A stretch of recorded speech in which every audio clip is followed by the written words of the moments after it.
DonInLondon, hello. February 16th, 2009. My video is all about recovery from either substance addiction or behavioural addiction, or both. My substance over the years was alcohol.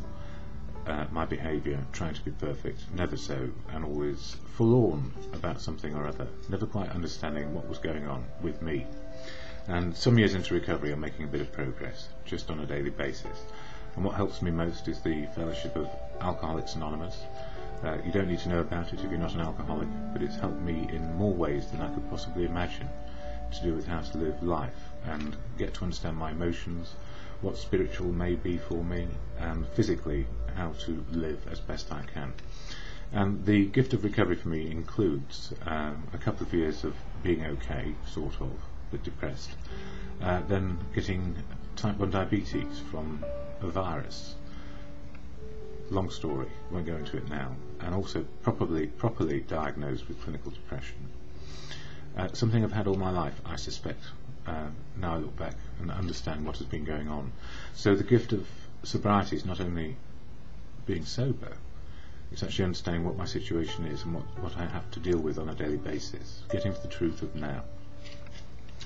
And I go to AA meetings, and yesterday I actually went to 3. I went to the 9:30 discussion or topic meeting for 1 hour, and it was all about newcomers, and that's so important to be a part of and understand how to be able to find sobriety. So my videos are really very focused on how to keep well one day at a time. And at these meetings we have a preamble, and I can't speak for Alcoholics Anonymous, but I can speak about how it helps me on a daily basis. And in the preamble, shared at every meeting, it outlines what it's about. And it goes like this. Alcoholics Anonymous is a fellowship of men and women who share their experience, strength and hope with each other, that they may solve their common problem and help others to recover from alcoholism. The only requirement for membership is a desire to stop drinking. There are no dues or fees for AA membership. We are self-supporting through our own contributions. AA is not allied with any sect, denomination, politics, organisation or institution, does not wish to engage in any controversy, neither endorses nor opposes any causes, and it certainly doesn't endorse or oppose my videos, not as a body, but people in and out will have their own ideas. Our primary purpose is to stay sober and help other alcoholics to achieve sobriety, and I guess that's my main aim in this. It's about recovery in the day for me. And doing these videos helps me get a perspective on where I am now. And normally when I wake up I say to myself, how am I feeling? Why? What can I do? And that's an isolated question to assert to myself, how am I feeling today? And the truth of now is it's very difficult. I know what is going on. I've had to change my medications to do with type 1 diabetes and clinical depression. The additions to my recovery which came along, as always happens, not only for alcoholics in recovery, but for normal people. We are normal, actually, and susceptible to every other condition under the sun. So going to fellowship doesn't mean we will be protected in some special way from life.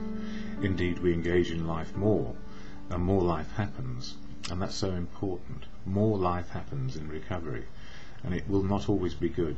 So the idea that serenity is always being calm, serene, and, well, there you are. The suggestion is it's calm. Serenity is knowing how we are today, and what we can do and what we can't do, and getting the wisdom to know the difference. So I am using and utilising books like the Daily Reflections to share the daily message as Bill sees it, another one-pager per day or more if you're still feeling a bit agitated. And somebody recommended this book to me, and it's by Sally Brampton, Shoot the Damn Dog. And if I have time, I might just include it in a second video, but my main focus is to share the message of experience, strength and hope from the literature of AA. But this particular book, I've only read the first 3 or 4 pages, and I know intuitively and instinctively it's got a really powerful message about how to deal with depression.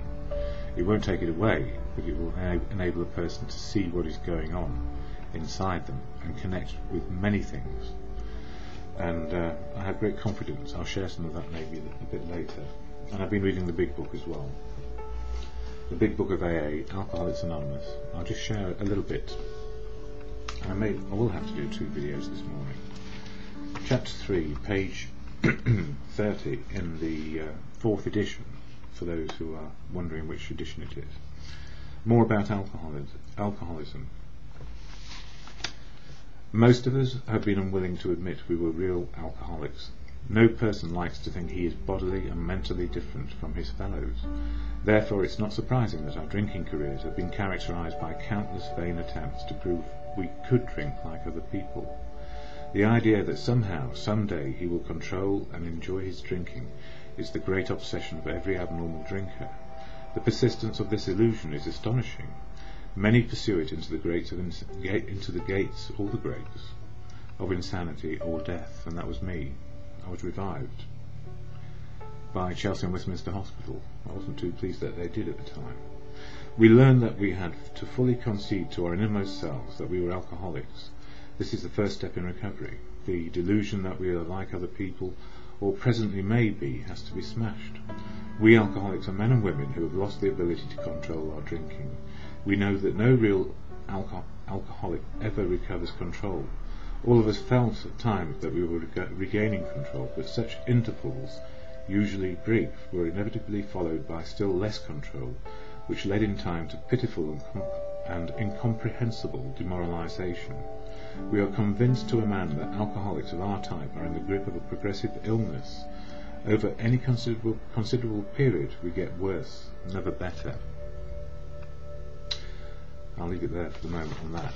And I'm beginning to see, the power of these words. For the first 2 years I couldn't hear them, and I said, yeah, intellectually, in my head I could see, so what does that mean? And the actual power of them these days is because I feel the difference between drinking and not drinking. And I feel the difference between being happy or sad. So my emotions are back, and they're in a right old turmoil now. All my medications to do with diabetes and clinical depression are being discontinued, apart from some essentially horrible ones to do with blood work, which is making me feel very depressed. And is it making me? No, it's actually happening. So we need a bit of joy, don't we? And for February 16th, in this book, Daily Reflections, commitment, and this is my commitment to myself as well. Understanding is the key to right principles and attitudes, and right action is the key to good living. And that comes from the 12 Steps and 12 Traditions. There came a time in my program of recovery when the 3rd stanza of the Serenity prayer, the wisdom to know the difference, became indelibly imprinted on my mind. From that time on I had to face the ever-present knowledge that my every action, word and thought was within or outside the principles of the program. I could no longer hide behind self-rationalization nor behind the insanity of my disease. The only course open to me, if I was to attain joyous life for myself and subsequently for those I love, was one in which I imposed on myself an effort of commitment, discipline and responsibility. So where it says commitment, discipline and responsibility, it's knowing on a daily basis how I'm doing, how I'm feeling, and being outward looking. And the danger with any sort of addiction, it wants us on our own, isolated and engaged, so that we cannot look outwards. And at the moment it's tough. It's really, really tough. So serenity is accepting whether it's joyful or sad, or what is happening right now. And no mountain can be moved on one's own. Maybe that's true. But besides that, when I actually recite the Serenity prayer to myself as part of my morning meditation, which is God grants me the serenity to accept the things I cannot change, courage to change the things I can, and the wisdom to know the difference. I really understand that these days, just a little bit better on a daily basis.